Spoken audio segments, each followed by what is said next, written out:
असलम साहब, सबसे पहले तो बताइएगा, हमने तो मौलाना गफूर हैदरी को भी वहां पर देखा और ऐसा लग रहा है कि जमीयत की बड़ी भरपूर शिरकत थी, लेकिन ये क्या वजह है कि एलामिये पर जमीयत उलमा इस्लाम फजलुर रहमान के दस्तखत नहीं है?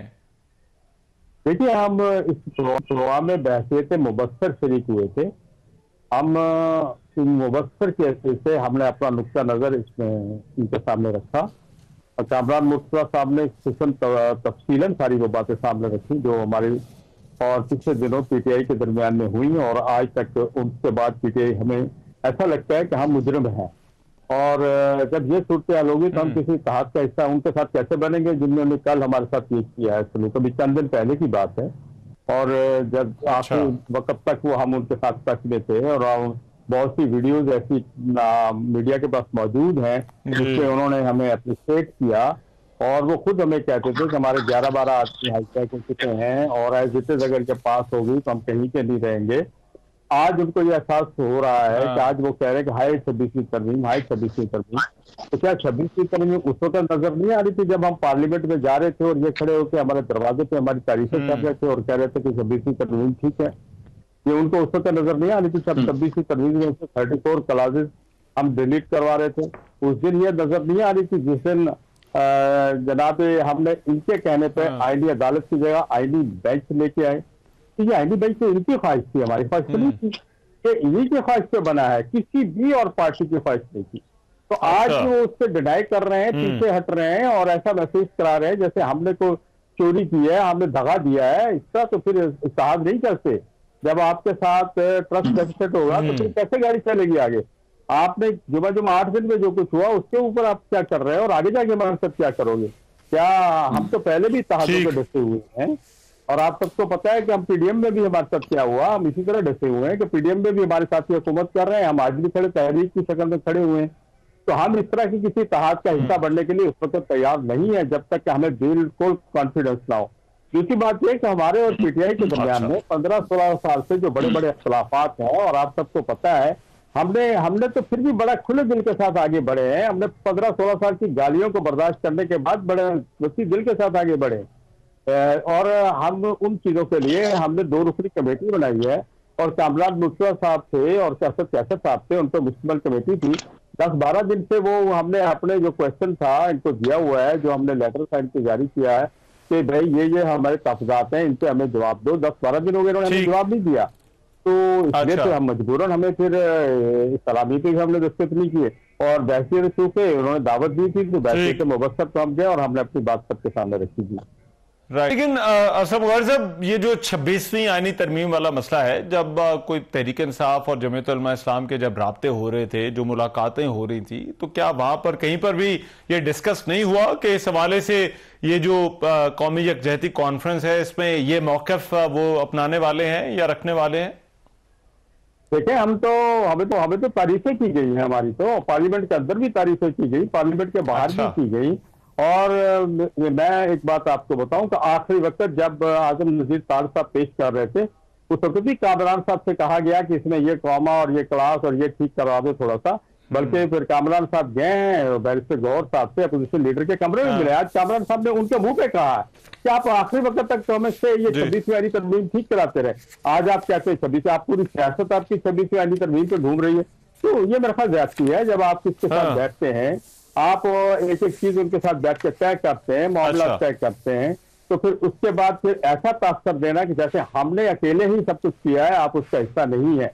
आपने तो वोट सिर्फ इसलिए मौलाना साहब के कहने पे दिया कि आप 26वीं तरमीम को आप मुतनाज़ा ना करें, क्योंकि खान साहब को जेल मैनुअल के मुताबिक उनको सहूलियत नहीं मिल रही। तो आपका यह मौका था कि चूंकि उनको सहूलियत नहीं मिल रही, इसलिए हम जो है इसको वोट नहीं करेंगे। अब वोट नहीं, हम इसको वोट नहीं करना चाहते, तो मौलाना क्या बिल्कुल नहीं करो। और फिर जब 26वीं तरमीम पे इनको हम पे ये मामला फाइनल नहीं थे, तो फिर 2 दिन अपना बानी पार्टी से टाइम लेके हम क्यों देते रहे इनको, जाए और जाके मिले और उनसे अप्रूव करा के लाए। ये 2 दिन किसके इंतजार में थे? पहले नहीं कहते ये गलत चीज है। तो ये एक ऐसी चीज है इन्होंने मुतनाज़ा बनाई है जिसकी वजह से हमारे उनके दरमियान में जो हमने 1.5 साल में फासले कम किए थे वो बढ़ते हुए मुझे नजर आ रहे हैं, और ऐसा लगता है कि शायद आगे चलना हमारे लिए मुश्किल हो जाए इनके साथ। ठीक है। और अब ये जमात अब आगे का लाएअमल आपके ज़हन में क्या है? क्या इनके साथ चलेंगे या अपना ही कोई तहरीक जो है उसी को जारी रखेंगे? देखिए, हमारी तहरीक अल्हम्दुलिल्लाह इनकी मोहताज नहीं है, हमने जारी रखी हुई है और इलेक्शन के फौरन बाद हमने शुरू कर दी थी। और इसमें कहता है कि हम 7-8 बड़े जलसे, जैसे मिलियन मार्चेस कह सकते हैं, हमने कर चुके हैं। और इसमें हम हो सकता है ईद के बाद हम इंशाल्लाह इस्लामाबाद की तरफ बढ़े या इस्लामाबाद के करीब किसी जगह पे एक बड़ा जलसा करके दें आपको। तो हमारा एहतजाज तो जारी है, हम तो इनके इंतजार में नहीं है कि ये तो अभी इससे प्लानिंग करते हैं, एहतजाज करना है नहीं करना, सबको साथ लेना है। हमने अपना एहतजाज पहले दिन से शुरू रखा हुआ है और अल्हम्दुलिल्लाह उसको जारी सारी है, हम उसको जारी सारी रखेंगे, हम उसको रोक नहीं रहे। हम तो सिर्फ ये चाह रहे थे कि अपोजिशन जमातों का अगर इत्तेहाद बनता है, देखिए हम इत्तेहाद अगर बढ़ना है तो इत्तेहाद पायदार होना चाहिए, उसके टीआरओ मजबूत होने चाहिए। ये नहीं कि एक जगह चंद तकरीरें करें और इत्तेहाद बनाने का ऐलान कर दें। और ये ऐसा तासर जा रहा है जैसे यहाँ जो इत्तेहाद बनाने का ऐलान हो रहा है और कुछ दिनों से ऐसा भी तासर उठ रहा है कि इसके फौरन बाद तहरीक शुरू करने का ऐलान कर दिया गया। तो किसने किया है? तो बानी एक पीटीआई ने अगर किया है कि जेल से हुक्म आया तो हम तो उनके हुक्म के पाबंद नहीं है, फिर ये खुद करें। जब इत्तेहाद ही नहीं बना, कुछ हुआ भी नहीं, तहरीक चलाने के ऐलानात भी हो रहे हैं और सारा कुछ हो रहा है, तो मेरी समझ से बाहर है सारी।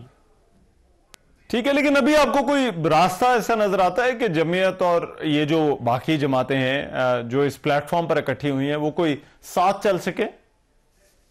देखिए, हम तो इनके साथ चलते रहते रहे, पीटीआई के बाकी तकरीबन वही पार्टियां जो मीडियम में हमारे साथ रही है, महमूद खान साहब हमारे साथ रहे या दूसरे लोग हमारे साथ होते, ऐसा इश्यू नहीं है कोई भी। लेकिन कहने की बात यह है कि जब पीटीआई और हमारे दरमियान में जब तक मामला तय नहीं होंगे, जब तक हमारे खदशात इनके बारे में दुरुस्त नहीं होंगे, उस वक्त तक हमारा पीटीआई के साथ किसी भी इत्तेहाद के अंदर बैठना हमारे लिए मुश्किल होगा। और तहरीक तो बड़ी बात की बात है, हम नहीं चाहते कि जब तक हम अपने कारकुन को मुतमईन ना कर सकें, हम जो हमारे खदशात है ये दूर ना कर सकें, उस वक्त तक हम अगला कदम उठा नहीं सकते। हमारी तहरीक जारी है, हम पहले भी जारी रखे हुए हैं, हम इस तहरीक को मजीद आगे बढ़ाएंगे।